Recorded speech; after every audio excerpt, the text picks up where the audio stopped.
Ladies and gentlemen, welcome into the 133rd episode of the Philly Blitz Pod. I'm your host, Pierre Baptiste. I'm here with my co-host, Mr. Quell Fripp Owens. Brother, it was a tough Sunday. I'm kind of glad we don't stream or pod right after the game because I was not in a good place after Sunday. Things were so good, and then they were so bad, almost in the blink of an eye, dog. How you doing, man? Whoever level dub to those who celebrate is out of one and only Mark Wilfred Owens. And basically take the words off what you just said. It was all sunshines and birds in Philadelphia Sunday night, and then something happened. We're gonna talk about what happened, but something happened. It's really mind blowing if you ask me, but what can you say, man? What can you say? Yeah. Surprised? So I'm not really. Yeah, so before we get into the football conversation, it is Thanksgiving week. Thanksgiving is Thursday. So let's start it off on a little lighthearted topic. This is kind of just off the cuff, something that just popped into my head. But Let's do it. favorite Thanksgiving meal Favorite Thanksgiving meal? or food, Thanksgiving food. Yeah. I feel like I'm pretty. I like to think I'm traditional, but then I'm married into a West Indian family, so I'm sitting here like, what's on the menu? There's none of this. There's none of that. No, we got to get that there. We got to get that there. Come on, man.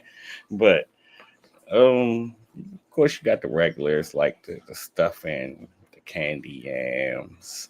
Always Not a a I'm regular not there. a not a candy yam person. As long as you ain't into the cranberry sauce and stuff like that, That's that's yeah, despicable. That's disgusting. that's where I draw the line at. But candy yams, I know it's a acquired taste kind of thing. So I'm assuming that you're not a sweet potato pie kind of guy Oh either. yeah, yeah, So how do I'm you like sweet 100% am. potato pie but not candy yams? I don't know, like that never. It was never like a staple for us growing up. Like we don't really cook it like that. I get you. I get you. How about you, man? Uh, we go classic. Just regular mac and cheese. Yeah, you can't go wrong with that. I started to say that, but I mean that's too traditional, man. Too Yeah. traditional. You had to stir the pot a little bit. I am a sweet potato pie guy though. I love sweet potato pie. Yes, and especially when it's done right. Yeah. You get you home at the end of the night.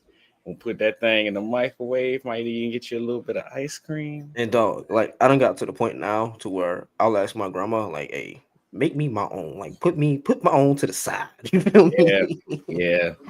God rest my grandma's soul. I was on the same thing, man. I used to, hey, grandma. It started that first year where she was like, "Who want a pie?" And I jumped up so fast, man. Like me. Let me get that. I need that. And man, every year since then, even since she's passed on, my wife, I had to be like, what's up with the pie, man? She actually had to learn how to make pies. That's true love right there. Taking to the investment to learn that, just to make somebody else happy, and it's Yeah. awesome, man. I think that's one of the beauties about growing up, like especially around holidays and events like this. Like you can make special requests now because you're an adult. Mm-hmm. Mm-hmm. Like, wait, what about that? Well, yeah, man. Let's get into the game, the recap of the game. Just to kind of lead it off here, bro. It's difficult to win when you commit 14 penalties, give up 24 unanswered points, turn the ball over twice in two very horrible spots to turn the ball over, and you just consistently you just put yourself behind the eight ball.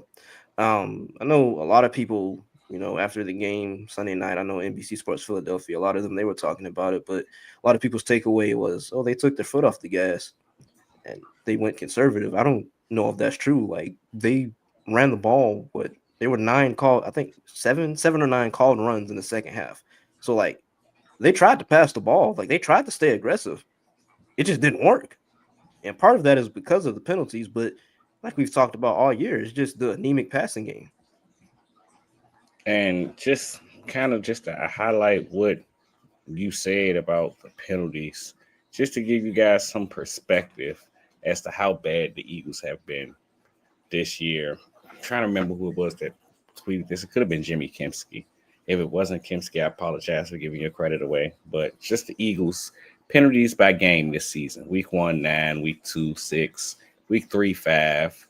Week 4, 8. Week 5, 9. Week 6, 4. Week 7, 8. Week 8, 5. Which week was the bad week? 9. I think so, yeah. So week 10, 7. Week 11, 9. And week 12, 14.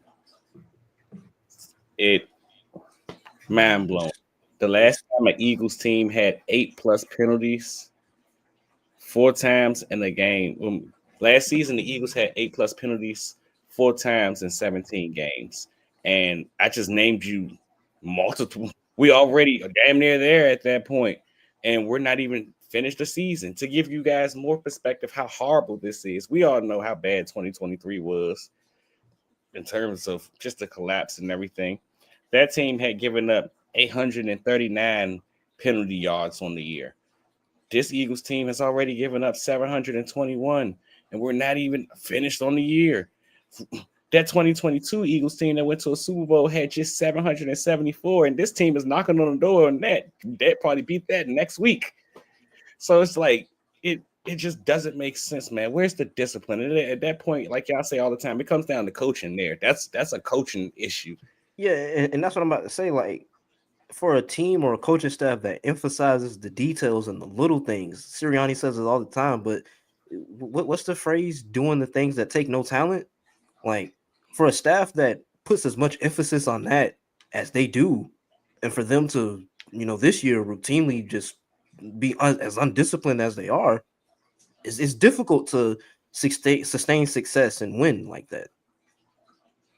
And just hey James, thanks for coming.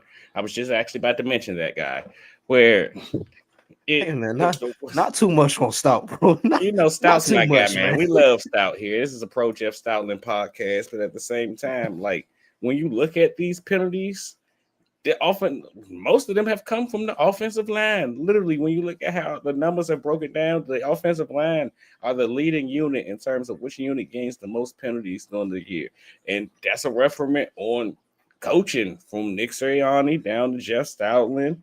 You like you just said, is doing the things that it doesn't take to win, like getting in formation, not moving before the ball is snapped because you know the snap, like the simple things. And this one thing, if we're talking about a multitude of illegal man downfields, which I mean, staple here in Philadelphia, been getting called for that for years.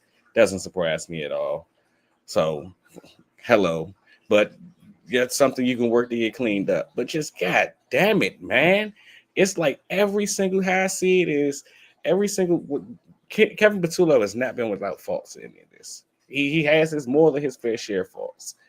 But every single time it feels like he starts to get the ball rolling for himself, y'all put him behind the chains. And then y'all get mad. I'm part of y'all. I'm the reason. We sitting here getting mad like, why is he going to call this? Oh, I got words for that. But anything. This third down conservative run call where it's a bunch of other things that we can do. But we wouldn't be in this spot if y'all didn't put him behind the chains. Like, come on, man. It's frustrating. Yeah, and it was like in that game, like in the second half, every time they strung something together, every time they put something positive together in terms of the passing game, it was called back. Legal man downfield, false start, holding, uh, offensive pass interference, which was a bogus call, by the way. But yeah, like it's hard to win that way. Had a tush push, like an easy tush push opportunity taken away because AJ Brown wants to. I don't understand why they didn't tush push on that down anyway. It was like what 3rd and 1, 3rd and 2. but you had AJ Brown get called for a false start. It sets you back again, like just little things, buddy, little things. Like Yeah, and the amount of penalties, of course, it was the chief reason for them losing that game. But you go up 21-0 and the entire operation just falls off. Like to me, that can't be the fault, or it can't just be one thing, right? Like the running game is not working no matter what they do. They can't get anything positive in the running game, nothing going. Um, Offensive line, they get no push. The play is really down this year.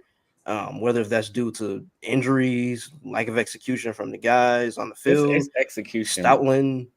Yeah, go ahead. It's execution. Because I was just about to say, I mean, I wouldn't say they don't get no push. They got this funny thing going on, and it was good to hear somebody else say this. I'm trying to remember who it was. I think it was one of the PHLY guys, or it might have been Orlowski, because I did listen to NFL Live too. But you got with this Eagles team, you got one play, everybody's doing their job, and then you got Cam Jurgens just whiffing. So now Saquon Barkley has to pick up a block, and now Jalen Hurts has to make a throw quickly and gets his arm knocked over, and it's an inaccurate pass because Cam Jurgens. You got another play where everybody does their job, but Landon Dickerson runs right into I think it was Saquon or Dallas Goedert, one small route coming across. You run right into the offensive line, and it's like, y'all practice this. Like, why do you not know he's gonna be right there? And why are you not hurrying up if you know he's coming across? Like, come on, man. It's a timing based offense. All offenses are timing based. What are we doing here? And it's just every time it's always somebody, and that's what makes it so frustrating about this, because we sit here and we have these conversations and we try to point fingers and pinpoint, well, this guy's at fault, this guy's more at fault, or this guy should do this better. Everybody's the problem, brother, for the offense to be this bad on a week-to-week basis, it cannot be just one person. Everybody's the problem right now. Everybody, man. And it's like, how do you strive to make the necessary changes as an offense where you got to figure out what the hell to begin with in the first place? It's like, should we start with execution? Just get back to basic X's and O's, doing the simple things. But doing the simple things right now on offense, and it's just not working. So clearly you got to ramp it up a little bit, and you trying to ramp it up a little bit clearly isn't working, because for whatever reason, whether it's people thinking too much or people trying to do too much, I have no idea. I've honestly finally, after this Dallas game, because it seemed like they were trying. I mean, I do believe after that first quarter, when they put on the offensive bonanza and you got Patullo and Sirianni on the sidelines, locking arms, celebrating like this the end of the world. After that, they did kind of get a whole hell of a lot conservative, but you did see a whole lot of things from them that you haven't seen. You've seen them try to break out QB counter. You've seen, well, not haven't seen. You've seen them go to the RPO game that they've gone to over recent weeks. Like, they were trying little things. It just wasn't working. And they kind of got to a point after a while where it's like every week, the defense is going to have to win this game because we don't have a counter punch right now. We're just trying to get to the end and pray. Yeah, it's just a overall bad operation right now, all around, right? Like, for you to be up 21-0, and then you just don't even come close to scoring outside of, what was it, a 54, 56-yard field goal attempt. Like, you flat out boat raced them on your first 3 drives, and then you just couldn't do anything. Like, to me, that's just a sign of an overall bad offense. And just for some context, man, like, it was a worse rushing success rate of a single game in the Nick Sirianni era. Through week 12, this is their lowest success rate of any Eagles offense of the last 20 years. This offense is bad, bro. It's very, very bad. It's very, and I mean, all you can do is think about the conversation I referred to a few weeks back with not Stout, with Jeff Lurie and AJ Brown, where Lurie told AJ, like, look, you're not wrong, for being upset. I'm upset, basically. How you going about it is creating an issue, and I want to talk to you about that. But you got a right to be upset. And I think that, like, it's going to be an interesting conversation, man, because I posted on Twitter earlier today how, don't get me wrong, Jeff Lurie, he's widely known. You say it all the time. He likes offense. He likes passing the ball. He wants to score points. But he's kind of updated his resume in terms of what he's thought about the offensive man. He doesn't mind you running the ball. He's seen last year what running the ball can do for an offense. But when you kind of doing things, like I've been saying week after week, starting with the Packers game, stuff is square pegs and round holes, is when he begins to ask, so what am I paying you for? And he may not ask that to Nick Sirianni, but he's going to ask Nick Sirianni, why should I keep paying him? And he's going to have an answer at some point, man. Yeah, and that's something I thought about this week. Like, at what point does Jeff Lurie step in and like, hey, is Kevin Patullo the right guy for this job? Like, But this offense didn't look this way last year. how much do you think 2023 weighs into this, where they tried the It whole doesn't want firing to, yeah. coaches, and you seen how it went from bad to worse, and Yeah, and look, I I mean, mean, we've kind of seen Jeff over the last, I'll say, decade, kind of overcorrect for his mistakes, whether that be like the whole drafting philosophy and him having his hand kind of in there too much, just different things like that. So I definitely think it does play into it, but at some point, it's like the buck has to stop somewhere. Bro. Like they cannot keep operating like this as an offense and expect to win when it matters. we only hope that I have right now is the fact that we were having these same conversations 300 the same day 365 days ago, and But it wasn't this bad. it That's the thing. It wasn't this bad. but I guess the question I Like, bro, want to I don't pose think, to you bro, is, wait, wait. what's your I don't think you just heard the stat I gave you. Through nah, week I 12, get this you. is the lowest success rate of any Eagles offense of the last 20 years. I get you.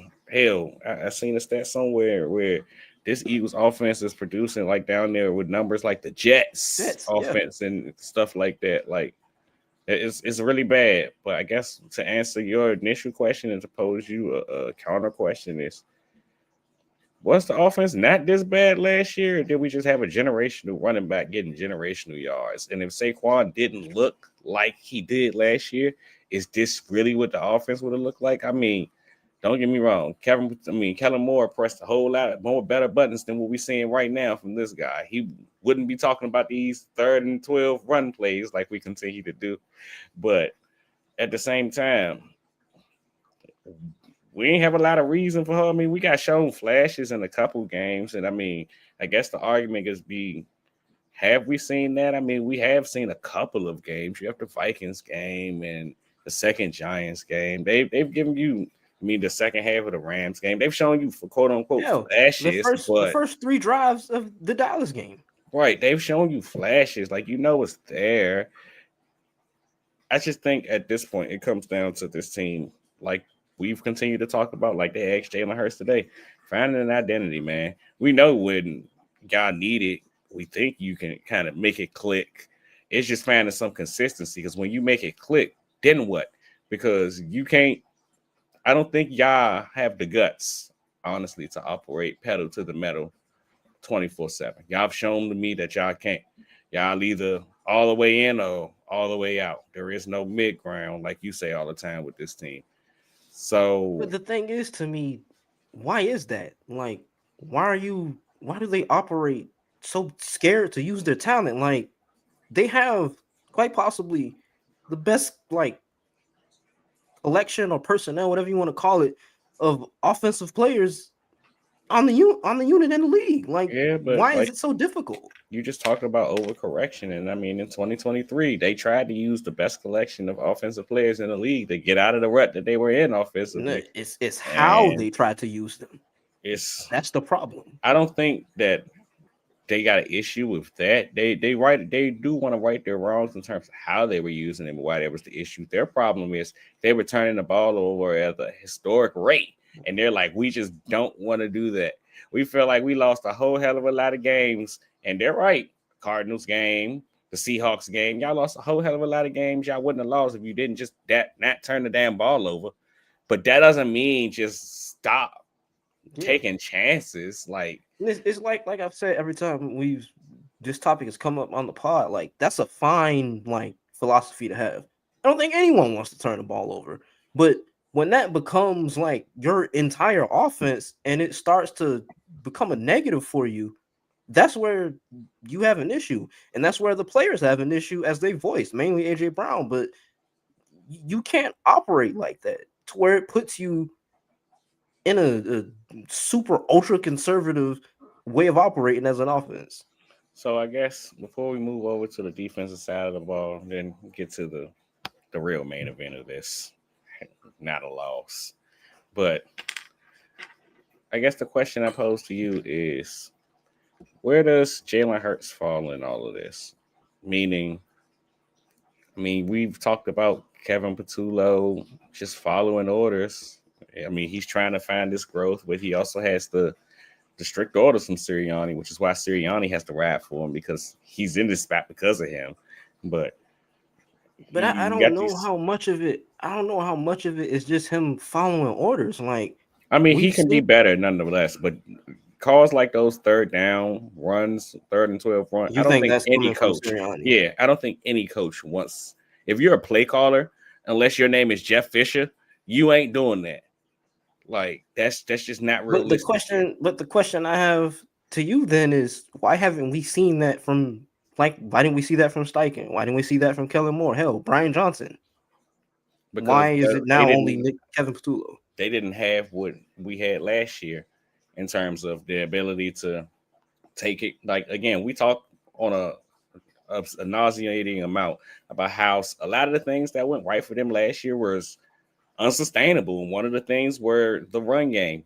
I just talked about how the lack of that run game is impacting everything else offensively. But their whole thing is if we can take care of the ball, make the play or two that we need to make when we need to make it, force you into these mistakes, we'll be okay. The problem is, yeah, sure, you force them into the two mistakes, you get your lead.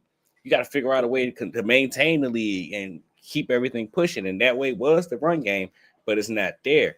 And right now, he's Nick Sirianni. I'm not going to say Kevin Patullo. Nick Sirianni has to figure out himself. Am I going to stick to my guns and because it won me a Super Bowl?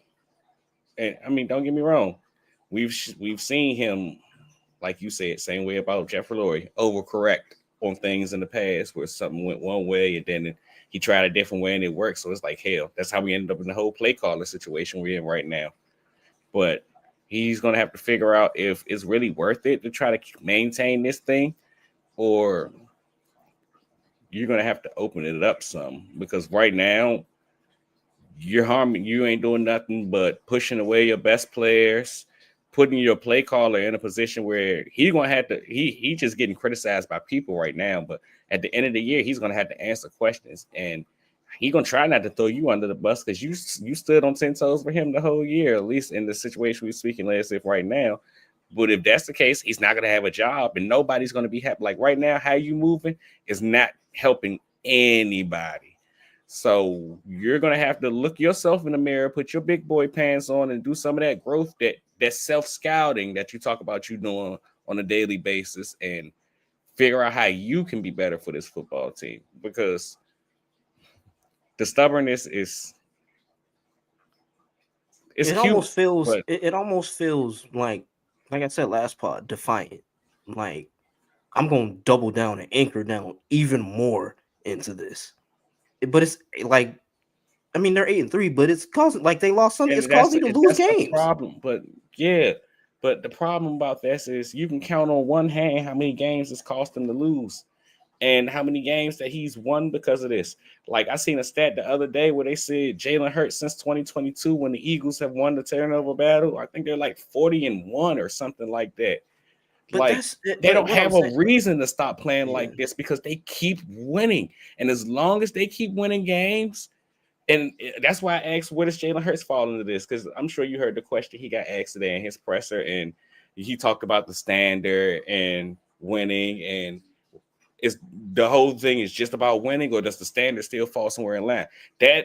That's where the whole, I don't want to say the reports that came out about him are true, but that's where stuff like that comes from because Jalen Hurts, you really feel like you play in the middle right now, bro. You can't be in alignment and saying things like that publicly because you sound like you with Nick Sirianni, like we're gonna win by any means, even if that means I throw the ball 2 times and we don't do nothing passing the ball, but we won. But then be in the background, like, yeah, because the offense has to be better passing, and that's a question for KP. And just like, come on, bro, there got to be some type of pick a side here going on. Yeah, no, you 100% right. Like I agree with you, and I know I'm the resident Jalen stan on this pod, but you're right. Jalen isn't perfect. He hasn't played super amazing this year. Of course, he hasn't. Like he's missed throws. He's been late on throws. There's been a bunch of times where we've watched the film and we've seen like the ball should come out here and it hasn't come out. But then you also have moments over the course of the season where, like, the first 3 drives of the Dallas game, where he was executing at a very high level, like throwing the ball over the middle of the field, down the seams, on time, and everything like that. And so I think it's a thing where we've seen Jalen operate at a very high level with other coordinators. Hell, we've seen him operate at a high level with KP in spurts this year. Um, but it's just the consistency factor of it, right? Like, we know he has to be better. He knows he has to be better. He said it after the game Sunday, and he said it today. But like, that's why, to me, like, it can't just be like the way this offense looks. It can't just be one person. That's where I fall on it. Like, Jalen, he has a huge share of the pod, but so does Patulo. So does Jeff Stoutland and the O line. Like, it's a lot of different things. Yeah, man. I guess just to put a bow on it, it's as I've been saying for weeks, there's just a complete disconnect from the front office, not the front office, but the coaching staff and the players in terms of how this ship should be ran. And they that's the thing, like, they've made those concerns known. Like, after that Rams game, like, Jalen was talking, I think it was Pam Oliver, and he was like, we got to get out of this playing not to lose thing. But then, like you said, he comes out today and says, oh, well, it's just winning. Like, if we win, the hell with the standard. Winning is the only thing that matters. So I see what you're saying. Like, it's like you kind of playing both sides. Like, pick a side. And that's just my whole thing. And I feel like it's a ladder thing, and it all just stems from, like I said a second ago, Nick Sirianni is going to have to look himself in the mirror. This is the art of a Super Bowl winning coach, a Super Bowl winning team. It's going to be adversity, even if you caused your own adversity. You're going to have to look in the mirror and ask yourself, how can I continue to be great, and can I figure this out right now? That's what made the Chiefs, the Patriots, all of those franchises that went on long dynasty runs in the 90s. That's what made them so great. Is because we know winning the Super Bowl is already hard. Winning the second one right after that, damn near impossible. And that's why I said, and just to put a bow on it before we move to the defense, but that's why I said last pod, like, that game, and they, now that they lost it, but this game coming up, like, this is a tilting point for this season. Like, it honestly is. Like, if they lose this game, some tough conversations are going to have to be had on Friday. But let's move on to the defense. For me, watching this game, I was kind of left with one question: what the hell happened to the pass rush? Like, they weren't able to get home at all. It was virtually like non-existent. And watching it live, it just felt like they couldn't get any push at all. And it's like, I think they tried to do a lot in terms of like stunts and kind of scheming stuff up, but they just couldn't get home outside of N'Kobe again flattening a running back and getting the deck.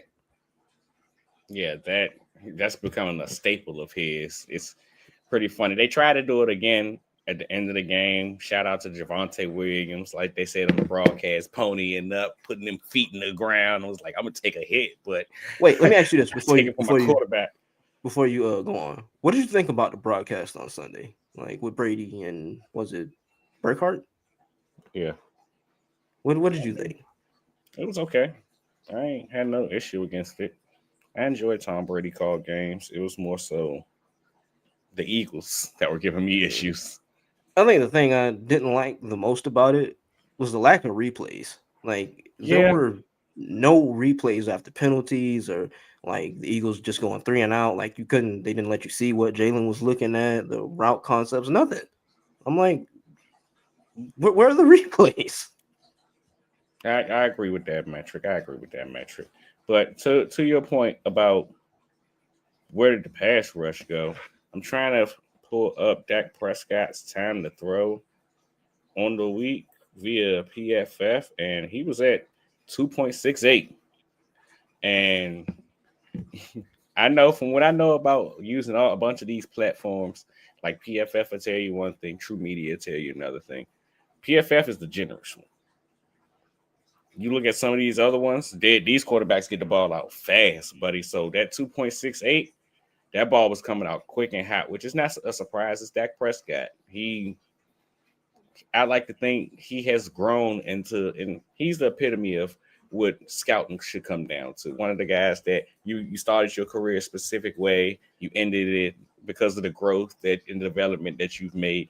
But Dak has slowly but surely become one of them guys in the what we like to call the grandpas of the league, the Matt Staffords. When we got to watch the Ben Gay Bowl and Joe Flacco and Aaron Rodgers. That wasn't you ain't say the right name, bro. It was the Unk Bowl. I know, but just these old quarterbacks who these we have the conversation all the time. The style of quarterbacking around the league, how it's diminished tremendously, which has allowed some of these defensive coordinators to get creative. I think it was Fox that I think it was NFL on Fox that put out the graphic, and it was like race to 3,000 passing yards. Why is the bar now in hell? In hell, 3,000. Drew Brees We used to watch Kings throw for 5,000 yards. Come on, man. We had like 6 5,000-yard passes in 1 year at a point in time, man. That is my man. We might never get back there. That's the scariest part. I don't think we will. It has a lot to do with the kickoff rules and the way defenses are played. Yeah, it's a lot that play into it. Yeah. A lot of play into it. But the reason defenses play like they play now is because these quarterbacks, well, the kickoff rules and these quarterbacks. But anyway, I like to think Dak Prescott falls into the line of those old guys I talked about where you can play some of these soft zones and some of your fake creative stuff that you want to. I like to throw the ball in this specific area of the field, that middle of the field right there. Might throw the ball down the field sometime, but that's where I win at. And most defenses nowadays basically dare you to throw the middle ball in the middle of the field. Yeah, he did it on Sunday. He almost threw the game away to Zach Bond. If Zach Bond could catch, we'd be having a different conversation right now. But yeah, there's that. There's definitely that. But Dak in his own right, he on throws 10 plus yards during the game. He was 9 for 14, 231 yards and 1 touchdown. Just absolutely carving the Eagles defense up. Now I want the record to show. I'm glad we're having this conversation. Please go read the scouting report, y'all. Please go read this game. I don't want to use this as a victory lap because there's no reason to be taking a victory lap on your own guys.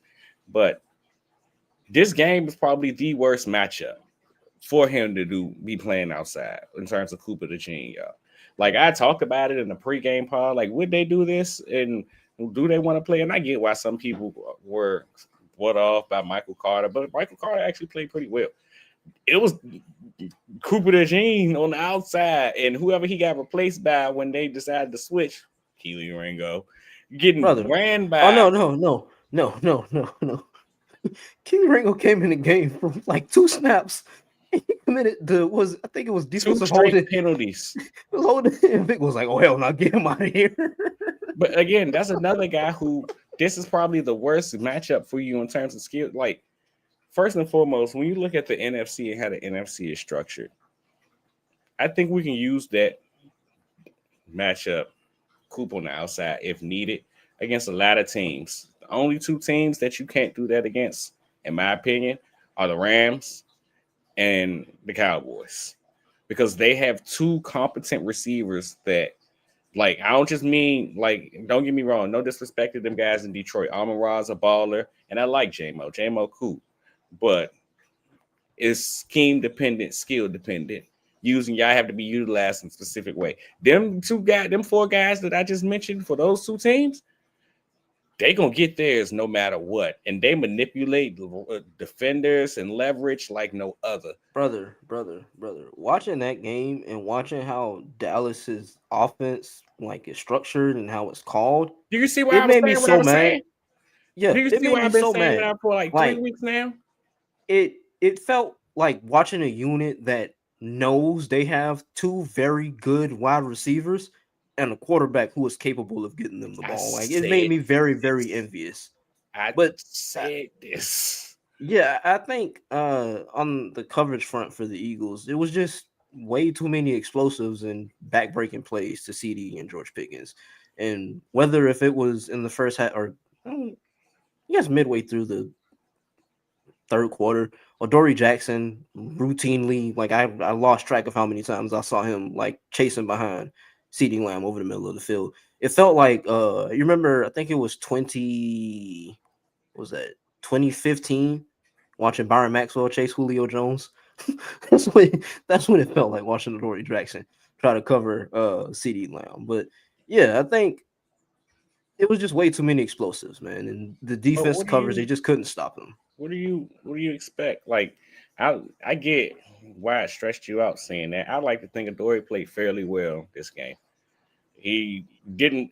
He was no Quinyon Mitchell by any means, but he did what he needed to do, and you could tell because that offense could barely move the ball before Keely. I mean, before Adoree left the game. Adoree left the game, and it was like a domino effect. You move Coop outside, they picked on him one time, and it was like, okay, well, let's move him back outside, and then move Keely outside, and then Reed got hurt. So then it's like, oh, I think yeah, that's when like the proverbial dam broke when Reed went out.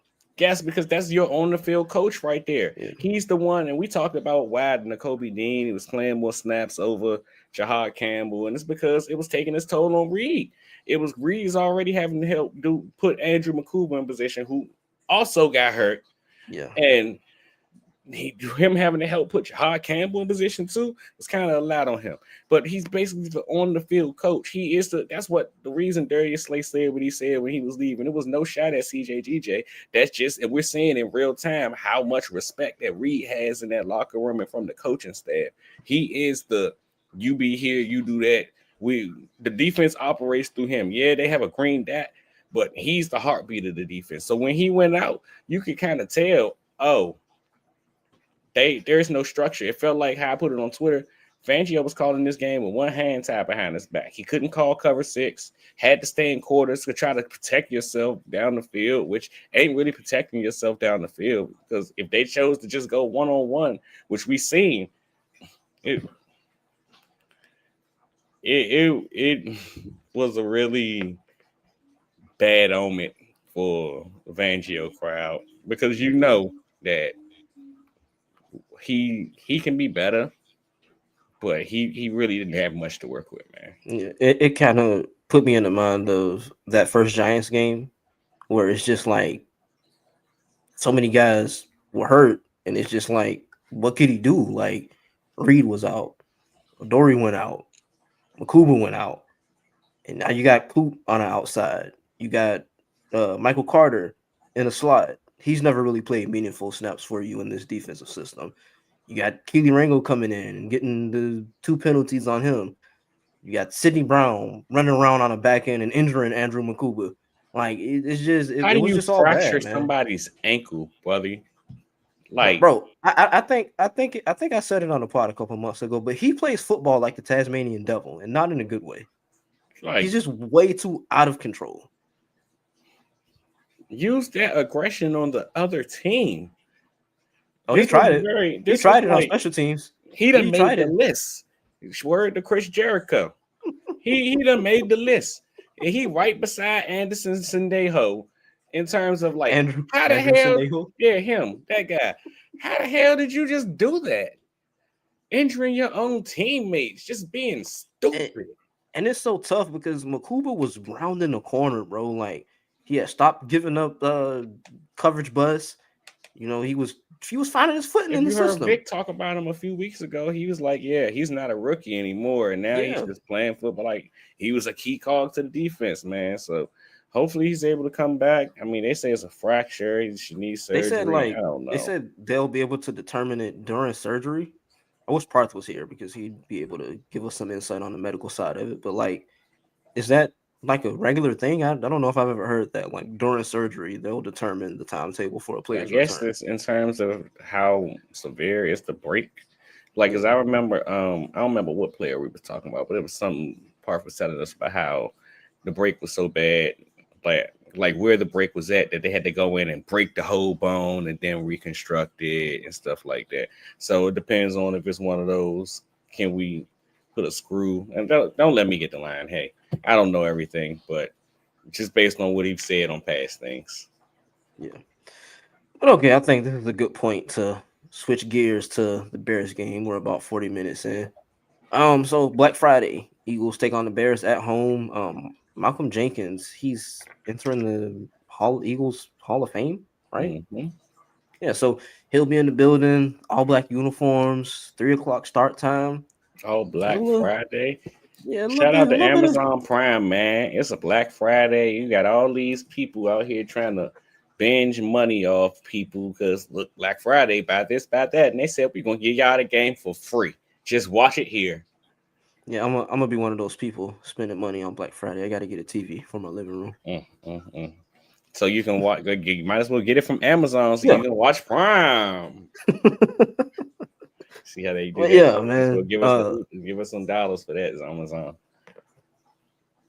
They owe us something for it.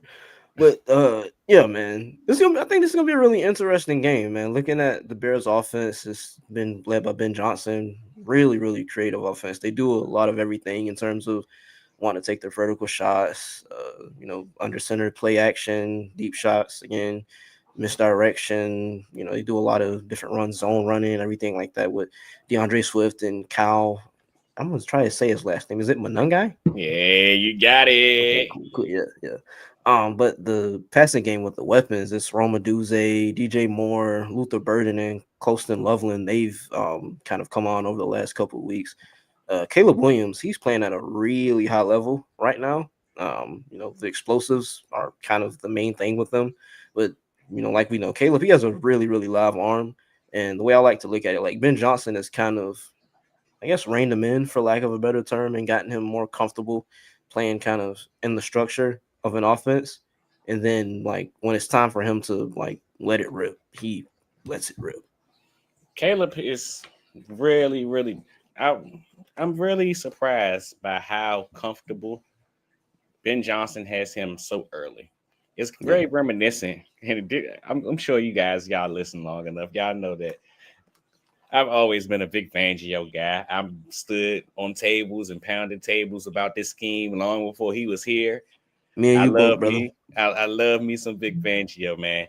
But I feel like, and don't get me wrong, Ben Johnson is no Vic Fangio, but I feel like it's very Vic Fangio esque with how we talked about last year's Eagles defense. With how, yeah, the second year under Vic Fangio is usually the year they take the step. And then we looked at the unit and all week 9, like I said, man, they had the ball rolling. Number one defense in football. Bunch of great things going forward. It's very something similar going on in Detroit where you're expected by year Chicago. 2. Yeah, sorry, of course. But you expected them by year 2 to take the leap. And here we are, just 12, 13 games to the season. And Ben Johnson got them boys playing well. And there's no trickeration here. I mean, I guess you save the trickeration for next year when you really got the ball rolling. But this is, we gonna line up and play football, man. Kind of just get into what you just said on the front, where they're majority odd front team. What they do offensively, it reminds me of what you said last year when you talked about the Commanders team, where you like, man, they get funky what they do offensively. They might run this personnel and that. They even run some 10 personnel out there. That's this Chicago Bears team. They get weird with you. They have It's a it lot running. of it's a lot of creativity, a ton of creativity. Yeah, man. I love what they do out of the 10 to 12 personnel sets. They run it 30% of the time, ranked 10th in the league. They got some 13 with 3 tight ends out there. They run that 4% of the time, ranked 16th.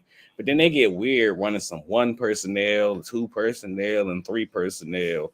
Things that you don't hear every day, but So wait, they so break that down for people watching slash listening. so in terms of personnels and things of that nature, it's all about what do you have on the field. They wide receivers, tight ends, running backs. Those were these numbers coming from.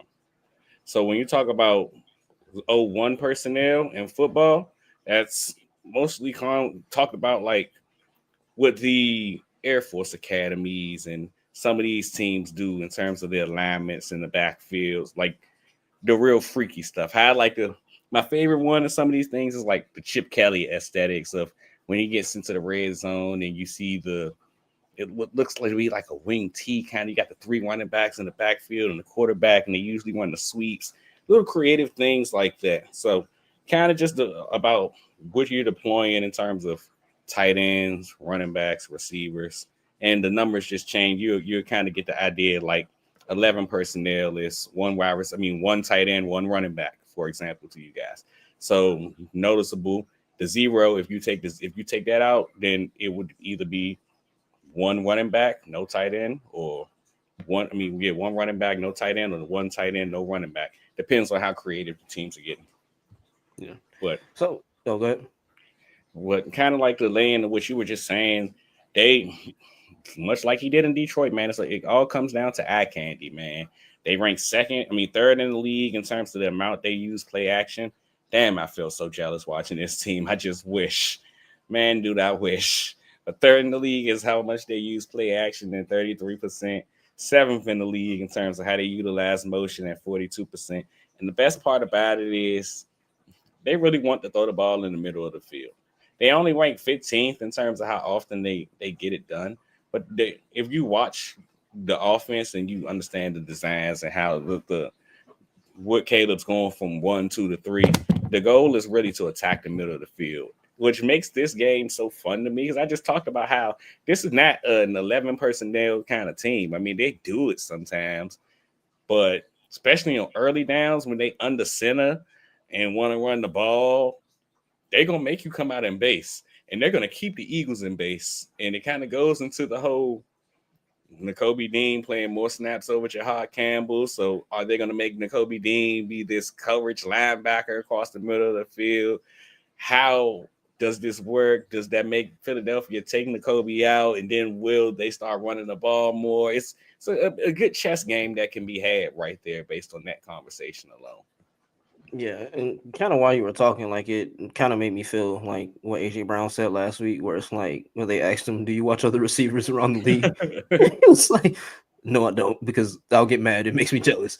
I feel the same way, bro. Like that sounds like everything we want out of the Eagles' offense, and it sounds like an offense, and it is an offense that Ben Johnson he gives Caleb answers. Like that's his chief role. He gives him answers in the passing game, and watching an Eagles offense that just refuses to do the same for Jalen, bro. And I'm sorry to keep bringing the conversation back to this offense, but it's infuriating, especially when you see units around the league that do that for their quarterback. This well, buddy, get ready to be frustrated because you're going to watch one of the brighter minds, and he has a whole lot of weapons. And what makes it even more frustrating is they have another thing that we don't have right now, and that's an offensive line that's playing out of their freaking mind.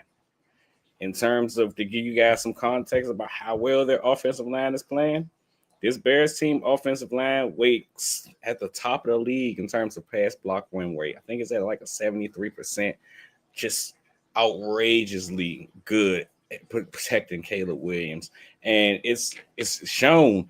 We've heard some of these broadcasts and some of these channels talk about Caleb in the past, and then you listen to them talk about him now, and it's like, yeah, because I wonder how much what can Ben Johnson do to get some of the old Caleb out, the movement around and the off structure, and then you listen to the play-by-play guys like, nah, they don't want that. I mean, if it has to come down to it, that's the best part of his game because he can bail you out off structure. But the fact that he's operating on time, on target, makes him so dangerous right now because And he's that was in the the thing for offense. him. Yeah, that was the thing for him coming out of USC. Like, can he play in the structure of an offense? Because a lot of his production, a lot of what Wild Scouts was his ability to play out of structure and kind of rescue teams and rescue things when everything around him broke down. And so, for like you said, for Ben Johnson to have him playing at this level this early, it's very dangerous. And just not even just him, but everything around him. I mean, Roma Dunze, who's been pretty inconsistent as of late, but Roma Dunze, he's basically found a home as a number one receiver on this team, man. The premier guy in terms of how he's been utilized. When you talk about this Bears offense, especially since their bye week in week 5, man, the Bears are 8th in offensive EPA at 31.4. Over that span, the Bears lead the league in plays that have gained 10 plus yards at 24% of their plays gaining 10 plus yards. You look at them, they're arguably the most explosive offense in the league. They lead the league in explosive plays at 87. They currently rank second in explosive play rate, which is either run plays that gain 12 yards or pass plays that gain 16 yards. So they whether they're running the ball or passing the ball. And it makes it funny because old friend, Philadelphia native, DeAndre Swift, who I'm sure they're going to try to get a big game back in his own team. But he hasn't been playing the best, man, which is why you got Calvin Nungai on a 3-game touchdown streak. And he's just old. It's very actually hilarious because it's very reminiscent. Trying to remember, I don't think Swift played with him. I think it was Miles Sanders. But it's very reminiscent of the old backfield we had in Philadelphia when we had Jordan Jordan Howard. Howard. Yeah. And Jordan Howard, Miles Sanders. And it's just like you got one who's supposed to be the explosive guy, the pass catcher. You used him in all types of ways. But then the one that you end up loving more was the one who he looked for contact. He falls forward when he get tackled. That's Calvin Nungai, man. Runs like a maniac. I call him a Pacheco. He's the kind of guys that run with their head on fire. Yeah, I hear you're Jordan Howard and Miles Sanders and raise you one DeMarco Murray and Ryan Matthews. Ooh. I can see that. But yeah, man, it'll be interesting to see what Vic Fangio's plan of action is against this Bears offense, who is as explosive as you've pointed out with all the stats and everything like that. My question to you is, do you think on the back end it's going to be a repeat of, because Adori's 9 times out of 10 not playing? No, I think it's going to be Quinyon and Coop on the outside with Michael Carter in the slot when they're in nickel, and then if it's in base, maybe you'll see Quinyon and possibly Keeley on the outside with Reed and Cooper at safety. That's an interesting question because I think it comes down to the production that Chicago can get from their pass catchers. Like I said a second ago, it's kind of been the Rome Odunze show at wide receiver, and it's been cool at tight end. They've been starting to get a little bit more from Colston Loveland, their first round pick, which they've been waiting for to come along with Cole Kmet, who's already been there. But if I'm Philadelphia, you kind of stick to the original. They're gonna make you play a lot of base, so you're already gonna see a whole lot of Coop and Quinyon on the outside. So when they do allow you the opportunities to go nickel, I do think you stick to the regular. You get Keely Ringo a full week of practice. You allow him, because typically when Keely has a full week of practice, he's much more prepared. Now it's good. It sounds like Reed Blankenship should play, so that's a huge plus having Reed back there. But having 3/4 of the secondary at minimum should be okay. But one half of the secondary at least, but should be at least you got the members that you would rather have the most back there. The 3 of the guys. I mean, I guess when you start talking about, my bad, switch, y'all. When you start talking about the defense and how often they utilize nickel, it's hard talking about the percentages because they really would prefer to be out there with 5. They've been having fun in base, so maybe, especially with Sidney Jones being out there. I mean, Sidney Brown being out there. He was originally supposed to be the base guy to start the season, so maybe they feel a little bit more comfortable in terms of the alignments in base and what they're running. Is Marcus Epps? Marcus Epps is still on IR, right? Yeah. I wish he was healthy, bro. I like Sid. I like Sid, bro. I really do. Like, I know we joke about it, but I do. But that brother, he can't play in control. That's another reason why I think that they're gonna stick to the whole keep Coop in the slot and bring Keely in, because I'm pretty sure Michael Carter at safety is their next plan. So that was one of the big things they harped on when they brought him in. So just keeping those kind of things in mind, it'll be interesting to see. Yeah. But let's move on to the Bears defense. And I know I said it last week with the Cowboys, but this Bears defense is actually #not good. You talked about it last week with Dallas's defense and all the reinforcements that they got back, but the Bears ain't got them, huh? The Bears ain't like, I literally have that. Like, I'm gonna read you what my note says. This Bears defense, they don't have the guys.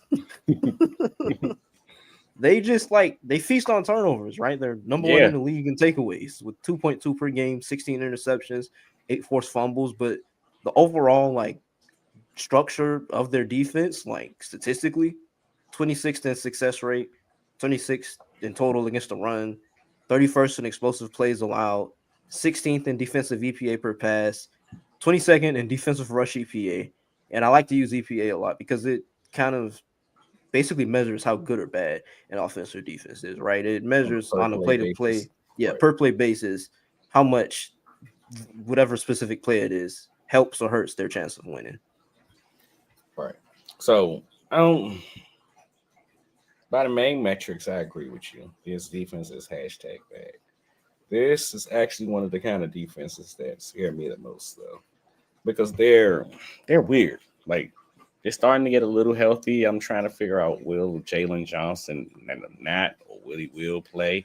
Them getting him back at cornerback will be a huge boost for them. But they're the way that they operate, they're just Well, let me they have rephrase it. no Let me home. rephrase it. Let me rephrase it. Outside of their defensive line, they're not good. Nah, you. I mean, I think they're pretty good in the secondary. It's just about getting healthy. But it, they just, I don't want to say they have no home. I don't think that's a nice way to put it. But they, They don't jack know of who they all want to be. trades, master of none. Yeah, they Yeah, don't know who they want to be. yeah, and I mean they run more than their fair share of man. They're 25%, ranking 14th, more than their fair share of zone. All of these great notes coming from the great Denier Selman, of course, we already know. But 71% Wait, in his zone. he posted the Yeah. graph like the matchup. Oh man, I missed it. I thought he Yeah, was gonna like, wait hey, till when I tell you, Friday. buddy, I was doing so much homework, so much homework. Like I had all the numbers already, and then I happened to check his page because I was looking for a specific graph, and I'm like, hey, he posted it. We up. So always, as always, thank you to the great Denier Salman. He's the GOAT, man. But he, you look at how they want to play. I mean, man, in zone wise, they go a little bit of everything, middle of the pack everywhere. When you look at how they split the coverages, I mean, they're odd, bro. They run 24% cover two and 4% two-man under. All those will cover five in real layman's terms, but for my Madden players, two-man under. And for those, for context, we talked about the personnels and all that earlier. They gonna leave two safeties back there. They gonna leave two safeties back there if they don't do nothing else. They gonna Dennis Allen want those two safeties back there, but they don't know if they're gonna do man. They're gonna do zone. They gonna pressure you. They blitz at minimum five people at 28%, which ranked 10th. They all of these kind of things are typical Jalen Hurts. Oh, starts off good. They do things to switch it up, and he struggled to end the game kind of operations. I'm interested to see exactly which one will it be. Will Jalen Hurts just carve up their zone coverage because he's been trying to work to be better against zone, and then they start sending the five or more, and it just doesn't work out for him? Which, I mean, speaking of Jalen Hurts under pressure last week against Dallas, which was very interesting to me. We talked about all the success he had in the first quarter. Jalen Hurts faced pressure on 21 of his dropbacks in the loss against the Cowboys, the highest in the game this season and the most he's faced since week 4 against the Buccaneers a year ago. Now, against that pressure, he was 11 to 19, 144 yards and a touchdown. So he was prepared. He was waiting. Again, Jalen Hurts under pressure. He is. You can never get one solid, complete Jalen Hurts game. He's either really good against one thing or the other. So I'm trying to figure out what is it that the Bears, because they do nothing great, but everything's solid. So what is it that they're going to do to be? They got all the right buttons to press to be like, oh, well, this not working. Maybe we should try this. Well, this not working. Maybe we should try this. That's what scares me about the matchup. Yeah. And just like you said, like even against zone versus Dallas last week, in the first three drives, he was carving it up. Like he was like they were they had answers, right? Like the little sit routes with to Devontae, the post to AJ, like he was doing what he needed to do. It's just it wasn't consistent, it wasn't sustained. And see, that's again, it kind of goes back to the whole conversation we had about Kevin Pasulo to start the pod, where I'm very like based on everything I've heard from what I've seen with my eyes, from what I've heard from Patulo, from AJ Brown, Jalen Hurts, everybody. I truly think they do a really good job throughout the week preparing for these games. The problem is, which pisses me off because I lauded him so much during week 1 for the in-game adjustments they were able to make, but they go into the games so hell bent on doing what they worked on, and then teams adjust and they like, so now Wait a what? minute. Right. Which is why I said what I said about this Bears defense, because they got all the buttons to press, man. So they could probably, like, I truly think they're gonna come in first 2-3 drives, just like the Dallas game. They might carve this bad defense to the pieces. And then halftime gonna roll around, and we're gonna be sitting there like one bad drive, two bad drives, and before we know it, we be sitting here like, yo, just get out of here with a win, please. Just like every other Eagles game, man. The good news is though, they should be able to run the ball on this Bears defense. The Bears defense has not been good against the run at all this You year. said that about everybody. That's true. That's true. But it somehow, at some point, it got to ring true, bro. At some point, the law. Giants, huh? I'm saying, bro. At some point, the law averages got to come into play, though. Like, it just doesn't make sense at all. Like, oh my goodness, I don't think you understand how stressful that play. And people kept posting a little screenshot of it on Twitter, and I'm like, man, when I watched the all 22, it pissed me off enough. Y'all ain't got to show me it on Twitter. When Saquon, he was running off Landon Dickerson backside, it was, I don't know if it was like a stretch play, but it's like he had the cutback lane. Like, there was nowhere for you to get out there, son. Just cut back, and it was nothing but green grass. And I don't know, man. On Saquon, it just felt, and this is kind of an extension of the running game as a whole, but it feels like they're just trying to do too much. Like they're trying to do too many things. It needs to be simplified. Like Saquon is trying to turn every run into a home run run, like it was last year. And scheme wise, they're just throwing the kitchen sink at everything.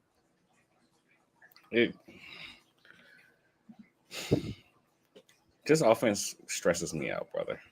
They galaxy brain everything. I mean, do you listen to the press conferences? Does it surprise you? Yeah.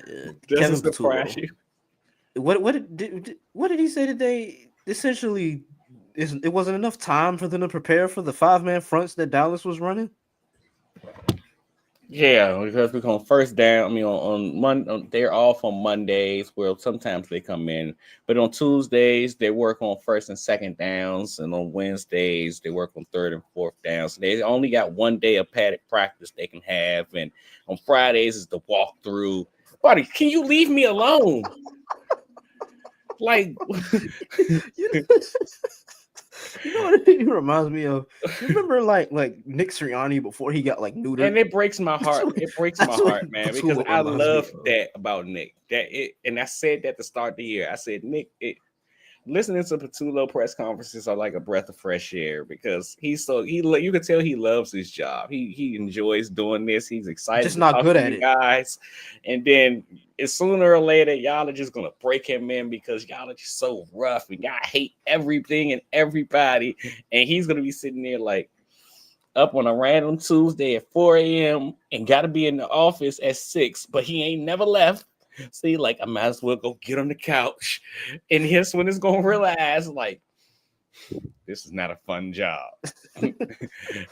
But you hear Nick talk routinely during his press conferences about how like the offensive staff, like they're working overtime, sleeping in the offices, trying to get the offense right. And it's like, y'all are putting in all this time, you're galaxy braining everything, and it still looks the way it looks on a week-to-week basis. It's just like they're just trying to do too much. Like I said at the top, man, I have nothing for this offense. I don't know what to say. Again, just be better. That's all you can. And once again, you're facing a defense. That's what makes it so demoralizing, because the Dallas defense could be beaten, and the Giants defense in the first game could be beaten. And here we are again. Like, we face a multitude of these teams that these defenses can be beaten, and y'all show a flash in the pan, and then it's nothing. This is probably their last opportunity. Well, never mind. We play the Raiders. They got one more. But one of their last few opportunities to look. You have a get right game. Yeah, you ain't, that team on the other side ain't really all that. I mean, don't get me wrong. You're not gonna wake up in the morning and say we're gonna win this game and do it. You're gonna have to work for it. But this is an opportunity for you to get your life together. And I mean, again, the only limits of hope that we have is it was like what week 14 last year when they had that Panthers game, and then the Steelers were coming up. Or I think the Steelers game was what week 14 because the Ravens was week 12. It was like this is right around the time when that happened, and we keep saying this, but it's like I said, bro, it wasn't this bad last year. It was on a week to week basis. It wasn't this bad. It was bad, but it wasn't this bad. And sure, like a lot of that was kind of covered by Saquon having freaking 60-yard 20, run 30, every other 40. play. Yeah, it was, but I don't know, man. I genuinely I don't know. Well, let's get to matchups to watch for this That was a game fun on time to Friday. be alive, man. It was, bro. Fun time to be alive. It was. It was. Let's start with the Bears offense versus Eagles defense. Oh my I'll gosh. go first here. What's happening? Do the Sixers not have anybody playing? Wait, what happened?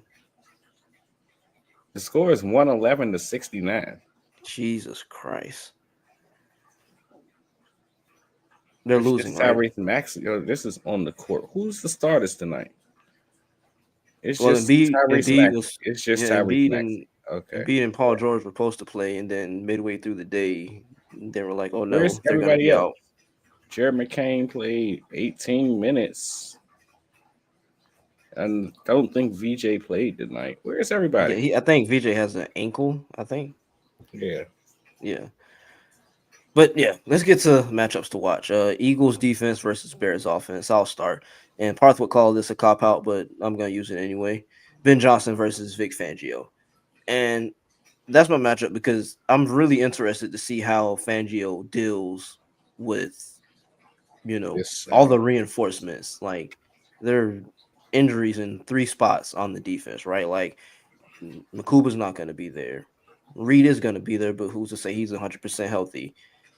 Dory Jackson, he's going to be out. That means you're potentially moving in 3 new players, right? So Sid Brown or Michael Carter at safety, Cooper on the outside or Keeley.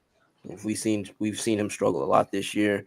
Then in the slot, it'll probably be Michael Carter whenever they go into nickel and Sid at safety. But I'm really interested to see how Vic handles all those reinforcements coming in versus an offense who, like we said, is surging right now, a very explosive unit led by Ben Johnson and a quarterback who's playing at a really high level right now. So can Fangio slow down an explosive offense with a ton of change in the secondary? It's going to be really interesting to watch. I mean, it's hard to argue against that one. I guess mine would be Quinyon Mitchell. This is a fun one. I believe these guys are of the same draft class, aren't they? Quinyon Mitchell versus Rome Odunze. Quinyon Mitchell has been tasked with shutting down number 1 receivers all year long, and it should be no different. This is when you look at the passing offense of the Chicago Bears, it starts and ends with Rome Odunze. I mean, of course, you got DJ Moore, who another guy who Philly native. They might try to get a big game too, but the relationship Caleb and Rome have been able to cultivate over the last 12 weeks. Wait a minute. Was Caleb born in Philly too? Oh, no, is that Bryce? That's Bryce. Okay, yeah, it's Bryce. Caleb is from down here. Yeah, okay. But 2 light-skinned brothers, my bad. The relationship that they've been able to captivate over this time is, I mean, of course, like I said before, there's been some inconsistencies on the Odunze part. And yeah, Papa Odunze, I see you, fan. I see you, man. Hopefully Quinyon don't have you back on Twitter saying why your son needs to get traded because the quarterback can't get him the ball and they just not doing it right. But they should get him his targets this week, man, somehow. It's just interesting to see will they have him. That's why I brought up like I brought up with. I don't think that they're one of those teams that they could easily make me wrong. And DJ Moore has a career day, but I don't think they're one of those teams like I mentioned of the Cowboys and the Rams where you Rome can only run but so many places. You either gonna come see Quinyon or you gonna come see Cooper. Are you confident in Cooper on the outside in this matchup? Yeah, as long as DJ Moore ain't the guy he's guarding. I'll take my chances against him in Rome. I mean, don't get me wrong, Rome Odunze is a route runner. He is a route runner, and he might win a battle or two. But those are kind of good battles in college. I've watched him play on a daily basis, and he was at least competent. So I'll take my chances with him against Rome. Yes, not some of those other guys. Those other two teams I talked about. Please, no. Come, we need to figure something out soon. it's black on white crime. Racism. All right. Prejudice. Moving on to reverse. Moving on to Eagles offense versus Bears defense. My matchup to watch was Fred Johnson versus Montez Sweat.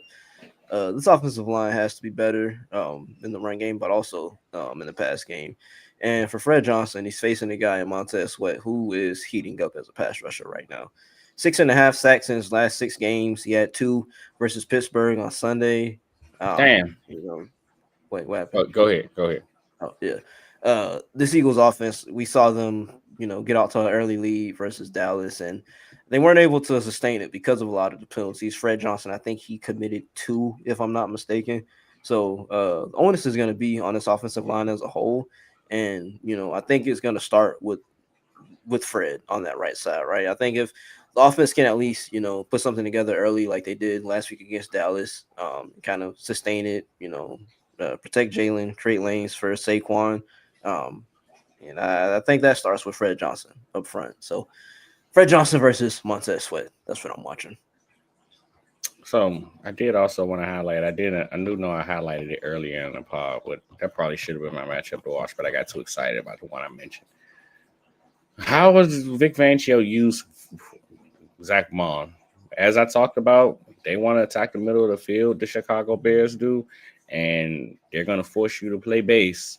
So is he going to leave Nakobe Dean there as the lone man on his own, or is he going to find a way to have Mon help him? That's what I'm intrigued. I mean, Vic did kind of. I saw it on Twitter today. He kind of alluded to it, like Jihad seen a kind of downtick in snaps because of how good Nakobe's been playing. So yeah, but Nakobe's also been able to play a certain way. I mean, he had his fair share of snaps and coverage, but they haven't been utilizing him that way often. And that's the thing, like I've said, since Nakobe's gotten back, like it really could be a matchup dependent thing where like you're facing a Chicago team who, like you said, they love to target the middle of the field. They're gonna put Nakobe in coverage. And Jihad, I don't think this is a stretch to say, but Jihad is the better coverage linebacker of the two. So is it a game where they tell potentially... Eagles fans that, man, Nakobe Dean locked down Jahmyr Gibbs, boy. What you gonna say? Lock him up. Seatbelt. Whatever. Anyway, so my matchup to watch on the other side of the ball, the football fan of me is really hoping and praying that Jalen Johnson plays. Last time we got to see these two guys match up, it was fun to watch. Really fun to watch. Cinema. That's the perfect word for it. But give me A.J. Brown versus Jalen Johnson. Yes, I know the Eagles offense has gone through whatever it's gone through. It seems like they're on a mission to make A.J. Brown happy. And it starts with getting him his targets, and we're going to figure out what happens from there. And hopefully Smitty can get him from there, blah, blah, blah, blah. They need to figure out this offense, man. It's pissing me off. But I think it's pissing every Eagles fan off, brother. Having the opportunity to watch two of the best in the business, because I love Jalen Johnson. Jalen Johnson is a baller, especially when he's healthy. So having the opportunity to watch two of the best in the business go at it should not go unnoticed, if you ask me. Yeah. All right, so let's get to picks. You want to go first? Sure. Eagles cannot lose this game. They already done lost in the Kelly Greens. Now they done on the All Blacks, and I think the city might be in shambles if y'all losing both of them back to back. That just screams we don't know what we're doing. But on a realistic note, this is going to be a really good game, man. A really good game. I mean, last time I said it was going to be low scoring and it ended up being high scoring, which that's what I said would happen. I said, hopefully, I say nobody scores points and they scored. So maybe I should keep the trend alive.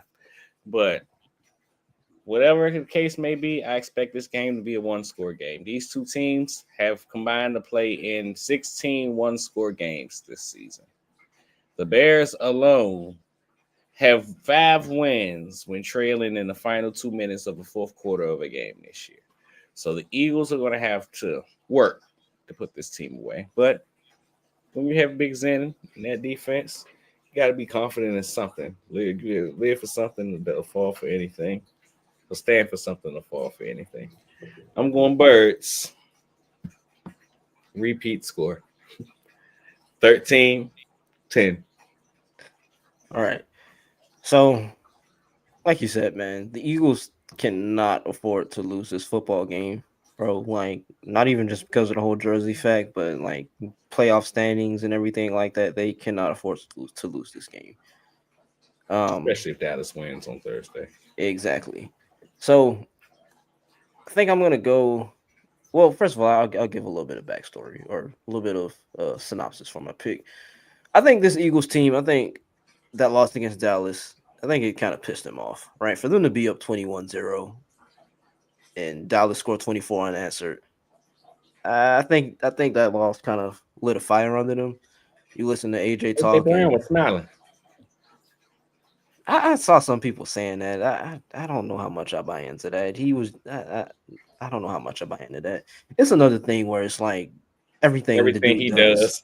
I it said pisses that. somebody off. My man breathed. They said, "Did you just hear him?"